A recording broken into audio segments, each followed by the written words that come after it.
আমরা যুগে যুগে আমাদের শান্তি ও কামনায় হযরত আদম আলাইহিস সালাম থেকে আজকের এই দুনিয়াবি আমরা গন্ধম ফলের সেই ভুলের শয়তানের তাড়নায় আজকের যে আমরা বিশ্ব মানবতার কল্যাণে হযরত মুহাম্মদ সাল্লাল্লাহু আলাইহি ইসলাম যিনি একমাত্র নবী ও রাসূল, যার মাধ্যমে আমরা লা ইলাহা ইল্লাল্লাহু মুহাম্মাদুর রাসূলুল্লাহ এবং আল্লাহ সর্বশক্তিমান জয় বাংলা, এই বাণীটা আমার বলার অধিকার আছে, কিন্তু আমি কোনো ব্যক্তি বা রাষ্ট্রকে নিয়ে কথা বলতে চাই না।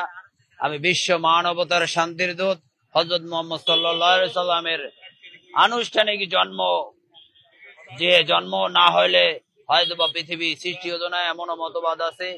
কাউকে আমি ছোট করে নাই। বিশ্ব মানবতার ক্ষেত্রে খ্রিস্টান, বৌদ্ধ এবং যে কোনো জাতি ধর্ম ভেদাভেদ নয়, রাষ্ট্র ভেদাভেদ নয়, বর্ণ ভেদাভেদ নয়।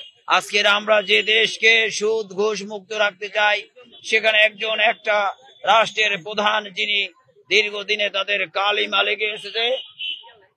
আমরা কোন রাষ্ট্রনায়ককে একবার নয়, আমরা এই দেশের ভোটাধিকার নিয়ে কথা বলতে চাই। ভোটে কখনো আমরা কালিমা দিতে চাই না। আমরা অনলাইন পদ্ধতিতে ভোট দেব, কোনো অর্থনৈতিক লস হবে না। এই দেশ আমার, এই দেশের ঋণের বোঝা আমাদের পরিশোধ করতে হবে।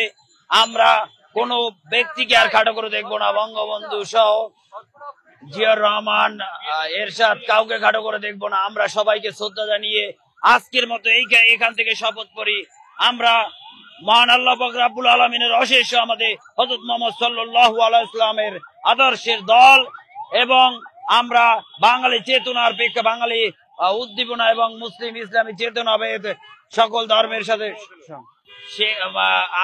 এই দেশের গণতন্ত্রের মানসকন্যা নামে খ্যাত এবং দীর্ঘদিনের প্রধানমন্ত্রী ছিলেন শেখ হাসিনা।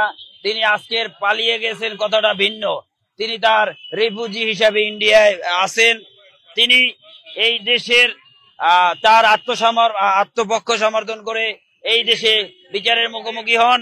যদি নির্দোষ হন তাকে আমরা হাসি মুখে বরণ করবো এবং যদি দোষী হন তার বিচার আমরা দাবি করি। এই আশাবাদ ব্যক্ত রাখে আমরা কোথাও পালাওন দেখি না এবং উনি এই রাষ্ট্রের প্রধান ছিলেন, ওনাকে আমরা সচেতন সম্মান করেছি। আমরা আজকের ওনাকে যতটা ঘৃণা করি ততটাই আবার সম্মান করতাম। আবার উনি ওনার কাজের মাধ্যমে উনি যদি আবার এই বাংলাদেশের মাটিতে মহান আল্লাহ পাক রব্বুল আলামিন এবং হযরত সাল্লাল্লাহু আলাইহি ওয়াসাল্লামের আদর্শ নিয়ে জাতির পিতা, আমরা যদি ইসলামিক জাতির পিতা হই তাহলে ইব্রাহিম আলাইহিস সালাম এবং বাঙালি চেতনার, বাঙালি তৎকালীন মুক্তিযোদ্ধার সর্বাধুনিক পাকিস্তানেও আমাদের জাতির পিতা আছে, ইন্ডিয়া আছে, সারা পৃথিবীতেই আছে। অতএব এ নিয়ে কোনো মন্তব্য করতে চাই না। The nation of father every country. So আমাদের জাতির পিতা হযরত মুহাম্মদ সাল্লাল্লাহু আলাইহি ওয়াসাল্লাম দেন। আমরা যদি বাঙালি চেতনায় মানি, কিছুদিন আওয়ামী লীগ ক্ষমতায় থাকলে আমরা বঙ্গবন্ধুকে মানি, এটাই স্বাভাবিক। এর কোনো ব্যতিক্রম নাই। ও বঙ্গবন্ধুর ছবি আছে।